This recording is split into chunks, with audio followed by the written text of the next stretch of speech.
Good morning student. आज की इस ऑनलाइन की कक्षा में मैं आप सभी बच्चों का स्वागत करती हूं। बच्चों, आज की कक्षा में हम बाबू गुलाब राय जी द्वारा लिखित निबंध मधुर भाषण का अंतिम भाग पढ़ेंगे, लेकिन इसके पूर्व के भाग का मैं संक्षेप में स्मरण करा देती हूँ। तो बच्चों, इस निबंध मधुर भाषण के माध्यम से लेखक प्रत्येक मनुष्यों को मीठे वचन बोलने के लिए प्रेरित करते हैं, क्योंकि मीठे वचन से व्यक्ति समाज में सम्मान का पात्र बनता है और जो लोग कर्कश होते हैं, अर्थात जो कटुभाषी होते हैं, कड़वे शब्द बोलते हैं, उन्हें समाज में कोई सम्मान नहीं मिलता है। अब इस निबंध के आगे का भाग इस प्रकार है। तो सबसे पहले मैं इसका आदर्श वाचन करूंगी, इसके पश्चात इसके शब्दार्थ और फिर इसको समझाया जाएगा। तो प्रारंभ करते हैं। मधुर वचनों के साथ यह भी आवश्यक है कि उनके पीछे भाव भी शिष्ट मधुर हो, नहीं तो मुलम्मे के सिक्कों की भांति बेकार रहेंगे। हृदय की मलिनता और मधुर वचनों का योग नहीं हो सकता है। वचन के अनुकूल जब कर्म होते हैं तभी मनुष्य वंद्य बनता है। मनुष्य के चरित्र के असली परिचायक उसके कर्म भी होते हैं, किंतु बिना मधुर वचनों के लोग दूसरों के सद्व्यवहार का भी लाभ नहीं उठाना चाहते हैं। मानो ही महता धनम, अर्थात मान ही बड़े आदमियों का धन होता है। जो लोग बिना मान के दान देते हैं उनका दान स्वीकार नहीं होता। मान का पान भी बहुत होता है और रहीम के शब्दों में अम्मी पियावे मान बिनु सो नर मोही ना सुहाय।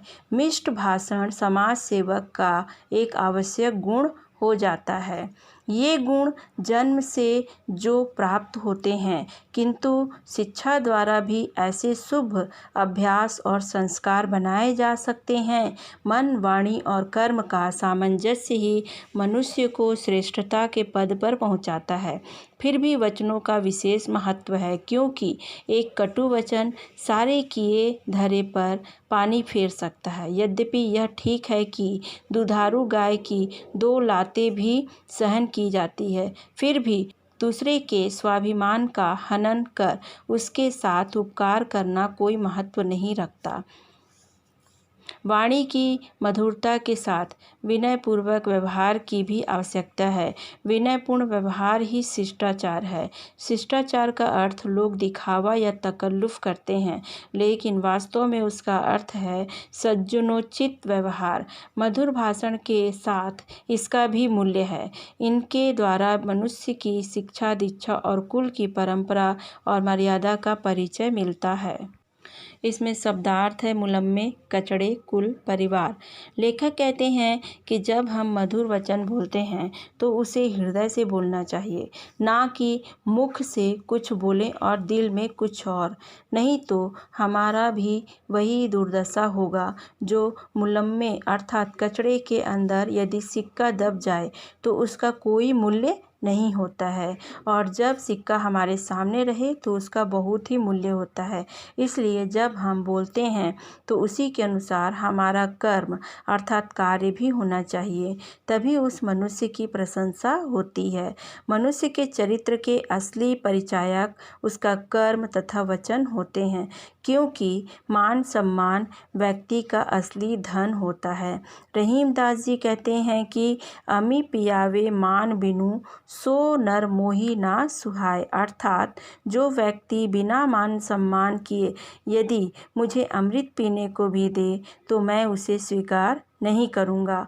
इसी प्रकार एक सच्चे समाज सेवक के अंदर मीठे बोल बोलने के गुण होना चाहिए, क्योंकि तभी वो लोगों के बीच सम्मान का पात्र बन सकता है। मीठे वचन बोलना व्यक्ति के अंदर जन्म से प्राप्त होते हैं, लेकिन शिक्षा के माध्यम से इसे और निखारा जाता है।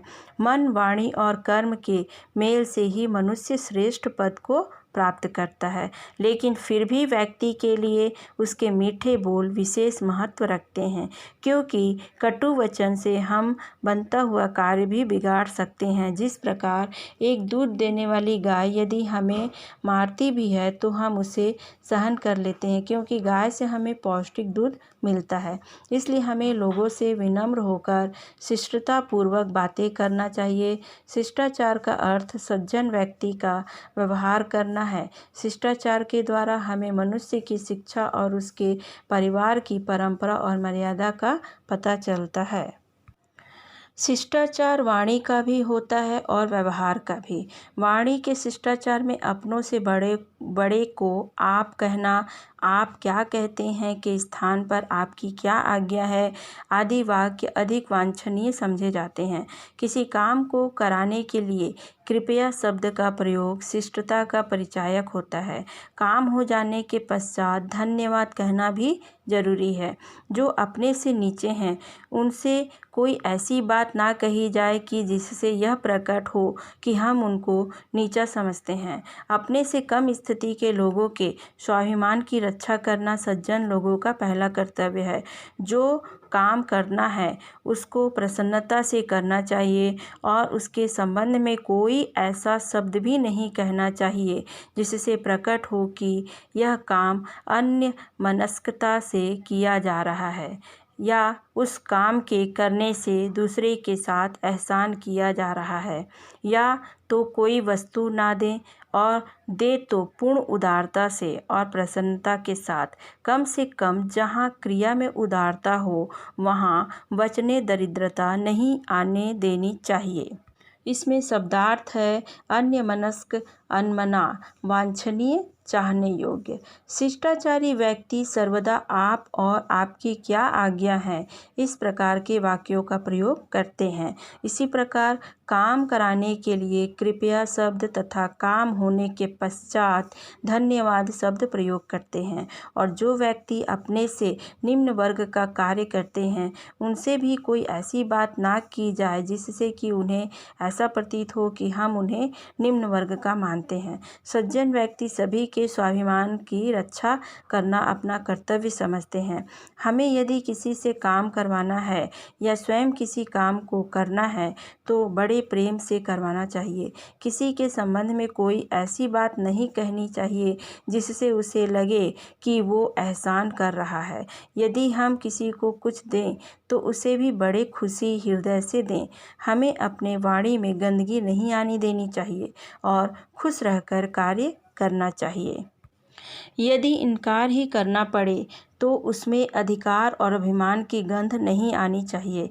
इनकार मजबूरी के ही कारण होना चाहिए, चाहे वह सैद्धांतिक मजबूरी हो या आर्थिक। इनकार शिष्टता के साथ भी हो सकता है और अशिष्टता के साथ भी। प्रायः लोग अशिष्टता से यह कह देते हैं, जाओ अमुक वस्तु यहाँ कहाँ से आई, तुम्हारा कोई लेना देना नहीं है। घर वालों को तो जुड़ता नहीं, तुम्हारे लिए कहाँ से लाएं। उनमें परायेपन का भाव नहीं आने देना चाहिए। इनकार करते समय खेद प्रकट करना शिष्टाचार की मांग है। कहना चाहिए, मुझे बड़ा खेद है कि आपके लिए इनकार करना पड़ा, आपके यहाँ आने या मांगने का कष्ट किया और मैं इस विषय में आपकी सेवा ना कर सका। वार्तालाप में हमको व्यापारिक बातचीत और निजी बातचीत में थोड़ा अंतर करना होगा।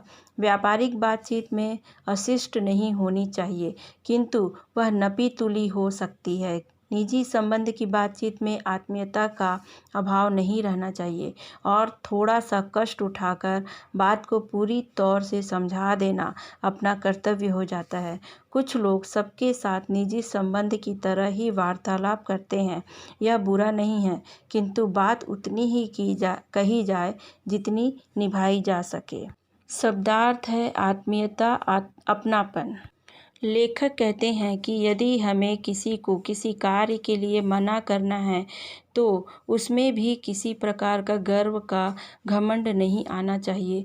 हमें सामने वाले को कार्य ना कर पाने का कोई मजबूरी बताकर मना करना चाहिए, चाहे वह मजबूरी हमारे नियम के विरुद्ध हो या आर्थिक अर्थात रुपए पैसे के कारण। जब भी हम इनकार करते हैं तो इनकार हमेशा शिष्टतापूर्वक होनी चाहिए, लेकिन जब इनकार करना रहता है तो लोग अशिष्टतापूर्वक अर्थात नाराजगी बताते हुए मना मना करते हैं। कुछ लोग कहते हैं कि हम घर वालों को तो पूरा कर नहीं पाते, तुम्हें कहाँ से दें। लेकिन लेखक कहते हैं कि जब भी हमें किसी को मना करना है तो खेद अर्थात दुख प्रकट करते हुए इनकार करना चाहिए कि मैं आपकी सहायता करने में असमर्थ हूँ, माफ़ कीजिए। बातचीत करने के दो प्रकार हैं। पहला है व्यापारिक बातचीत और दूसरा है निजी बातचीत। व्यापारिक बातचीत से तात्पर्य हम जो भी बात करें कम शब्दों में तथा प्रभावपूर्ण होना चाहिए। निजी बातचीत से तात्पर्य हम जो भी बात करें उसमें अपनापन होना चाहिए। सामने वाले को पूरा बात बताकर उसे समझा देना चाहिए। कुछ लोग बहुत ही जल्दी अपने मित्र बन जाते हैं, किंतु हमें मित्रता उतनी ही करनी चाहिए जिसे हम निभा सकें। तो बच्चों, आज का यह मधुर भाषण पाठ समाप्त हुआ। धन्यवाद।